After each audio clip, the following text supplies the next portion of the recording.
अब जब एक मिड साइज एसयूवी खरीदने की बात होती है, स्पेशली अ जर्मन एसयूवी जिसमें वो German ride quality, German heft, German build quality, ultimately that German driving experience मिले, तो ऑप्शंस बहुत ज्यादा नहीं है। One of them till now has been the Taigun, but the Taigun was getting a little long in the tooth. गाड़ी पुरानी होने लगी थी, फीचर्स की कमी महसूस होने लगी थी, एंड ओवरऑल एक सेंस ऑफ फ्रेशनेस नहीं आ रहा था कस्टमर्स को, and that is why Volkswagen has introduced the Taigun facelift. अब यहाँ क्या चीजें बदली हैं, how has the ownership experience changed, driving feel कैसी होगी है, किस टाइप के फीचर्स आपको देखने को मिलेंगे, and ultimately what does the design now look like, how does it feel. इन्हीं सारी चीजों की बातें आज हम इस वीडियो में करने वाले हैं। Hi, my name is Dhruv Paliwal. You're watching Times Drive. Let's get rolling. Now, before we move ahead with this video, I have a small request to make of you. If you like the kind of content that we make, please hit that like button so YouTube also knows the same. If you know someone who's a Volkswagen fan, loves the Taygun, share this video with them and subscribe to the Times Drive channel for more such engaging automotive content.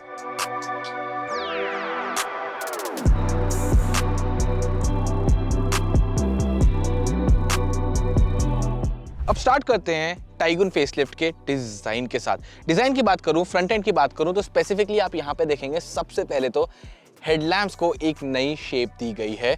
It's a more slimmer approach and they widen out as they move towards the outside. साथ ही साथ आपको यहाँ पे एक connected LED बार मिलता है बीच में। बम्पर का लोअर हाफ भी रिवर्क किया गया है, and I really love how this contouring has been done, gives it a very stately yet a very elegant presence.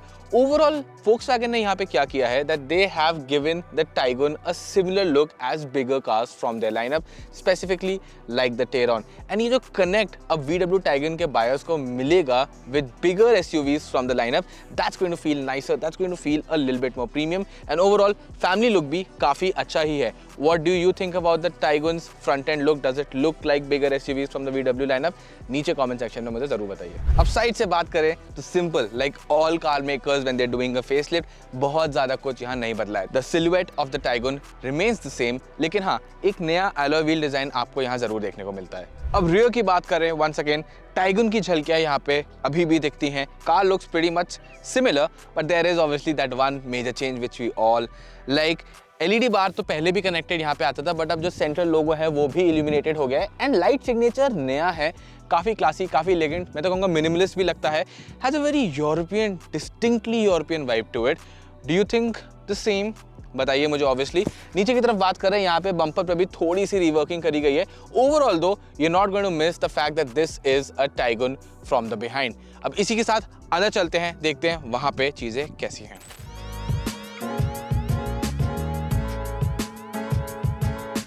अब इंटीरियर में what's the change like, short में बताऊं, बहुत ज्यादा कुछ यहाँ पे नहीं बदला है। Let's take a look at the things that really matter.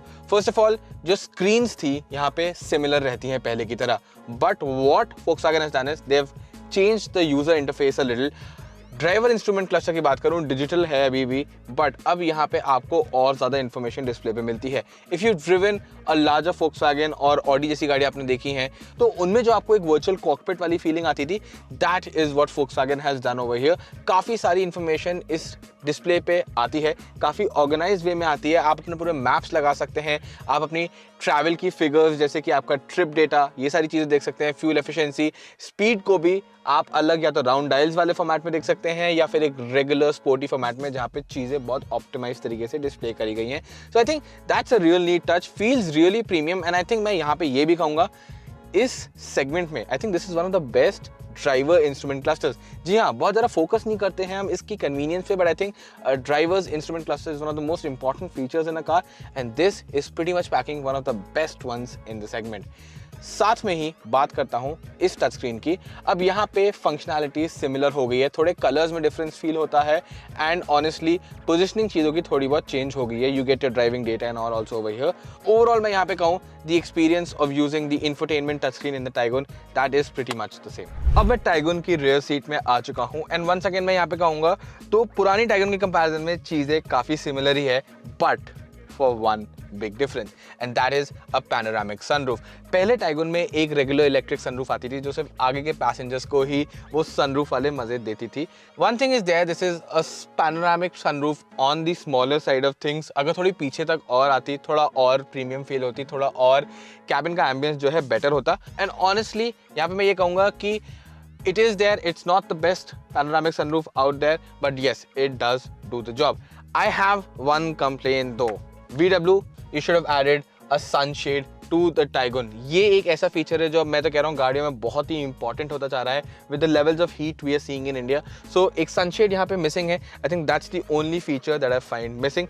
Seat comfort की बात करूँ, things are the same as before. आप काफ़ी snugly अपनी सीट में बैठते हैं. Great under thigh support. Lots of space to tuck in my feet underneath the driver's seat in front of me. Headrest यहाँ पे individual मिलते हैं तीनों passengers के लिए. And honestly, the entire angle of me sitting on the seat is a very comfortable one, and I can spend many hours sitting in this seat.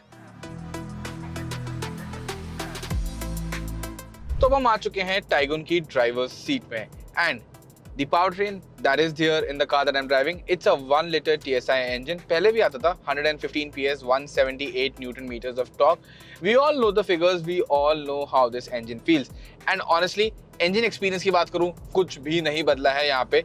The 3-cylinder engine really does not feel like a 3-cylinder. Feels quite happy to rev. Redline तक काफी आसानी से जाता है. There is an equal spread of power across the rev band. So on that front, I think I'm very happy with the engine, and despite being a 3-cylinder, it is quite refined. थोड़ी सी एक grunty noise आती है कभी कभार when you push it hard.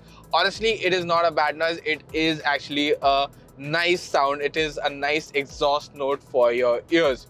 तो बदला exactly क्या है यहाँ पे? Well, there is a new 8-speed automatic transmission with 1 liter engine. पहले आपको 1 liter engine के साथ एक 6-speed AT transmission मिलता था. अब वो ट्रांसमिशन अच्छा तो था, क्विक शिफ्टिंग था, काफी परफॉर्मेंस को सप्लीमेंट करता था, but people who were buying the 1 liter engine weren't really buying it for the performance. They wanted the lower spec engine because it could do everything that they wanted and it was well within their budget as well. But वो automatic transmission थोड़ी सी party लोगों की खराब कर देता है, because वो ना बहुत ज़्यादा ईगर था for it to be driven hard. And अगर आप रेड लाइट पे खड़े हैं, if you just getting off the brake, the car would kind of lurch forward. एक ऑलमोस्ट जर्की सा ड्राइविंग एक्सपीरियंस मैं कहूँगा वहाँ पे देखने को मिलता था. With the new 8-speed automatic transmission, Volkswagen has solved that problem in the Tiguan.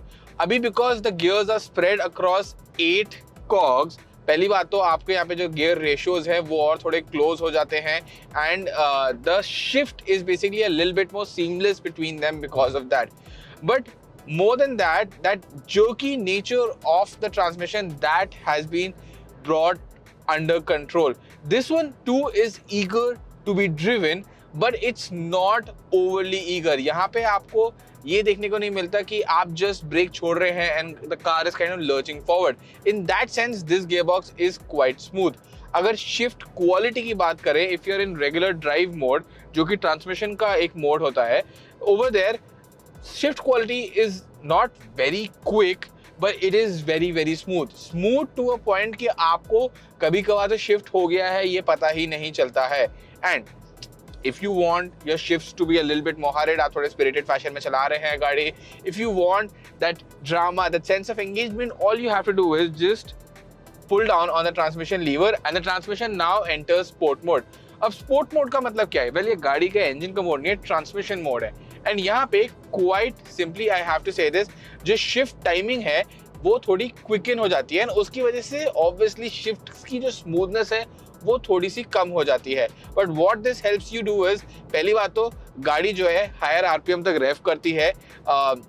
It stays in a lower gear longer if you are on the throttle.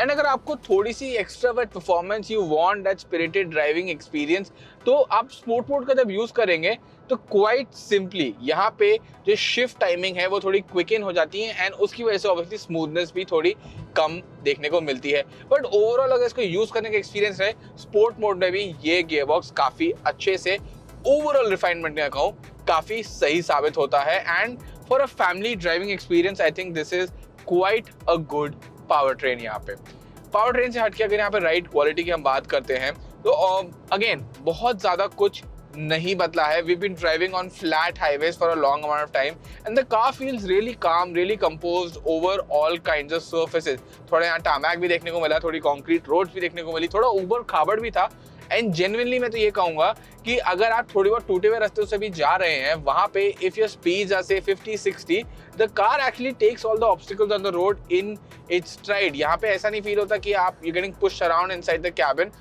Slow speeds पे थोड़ा सा because of the stiffness of the overall setup you do feel like there is a bit of movement, but carry a bit of pace and छोटे मोटे टूटे हुए गड्ढे तो they kind of get absorbed by the suspension really well. Even when it comes to cornering, now we've not really been able to show the Taigun a lot of corners because we are driving from Jaipur to Chandigarh and not really too many corners in the way. But the car, it feels calm and composed at highway speed, which is a great indicator that this is a good handling car. Even at triple digit speeds, lane changes, you barely feel them. Overall, I think यहाँ पे जो comfort और performance के बीच का एक balance चुना गया है which is erring on the side of performance, but किसी भी वे में अनकंफर्टेबल फील नहीं हो रहा. I think that is something that really works for people who want to buy that Taygun because they are looking for a setup like that. And with the 1 liter now having a new 8-speed automatic transmission, I think this particular variant, this particular model has now become an even better car for families to buy. अब अगर 1.5 TSI वाले engine को चलाने की बात करें तो वो पहले की तरह ही एक पावर पैक परफॉर्मेंस देता है, and that is because mechanically यहाँ पे कुछ भी चेंज नहीं हुआ है. That same level of refinement is there and that same level of effortless performance is there. All of that is complemented by द 7-speed TSG gearbox जो once again effortlessly और क्विकली शिफ्ट करता है. But 1 litre TSI और 1.5 TSI को चलाने के बाद एक चेंज जरूर महसूस हुआ. दोनों गाड़ियों की सस्पेंशन ट्यून में एक रिमार्केबल डिफरेंस है. जबकि दोनों गाड़ियां कंपोज्ड और काम फील होती हैं हाईवे स्पीड्स पर, but the 1.5 TSI high speed cruising के लिए काफी बेहतर साबित होती है because even at higher triple digit speeds उसकी stability is a few notches above the 1 liter TSI. Now with that, we've come to the end of this video and it's time for me to share my impressions about the Volkswagen Taygun facelift. After having driven both the 1 liter and the 1.5 liter, I have to say this, not a lot has changed. Now you might be thinking that's a bad thing, but no, that's actually a good thing because the Taygun, it was always a really good car to drive. The basics were sorted, but with the passing of time and with its rivals also becoming better day by day, यहाँ पे features की थोड़ी ज़रूर कोई कमी महसूस होने लग गई थी. डिज़ाइन की भी बात करें तो थोड़ी सी फ्रेशनेस रिक्वायर्ड थी, and those are both things जो इस अपडेट ने, जो इस फेसलिफ्ट ने एड्रेस करी हैं. So I think if you've loved the Taygun always, you'll continue to love this Taygun. It will just feel a little bit more in with the times. आपकी क्या राय है? Does the Volkswagen Taygun facelift feel like a proper facelift update for this car? Let me know in the comment section below. Thank you so much for watching, and until the next one, goodbye.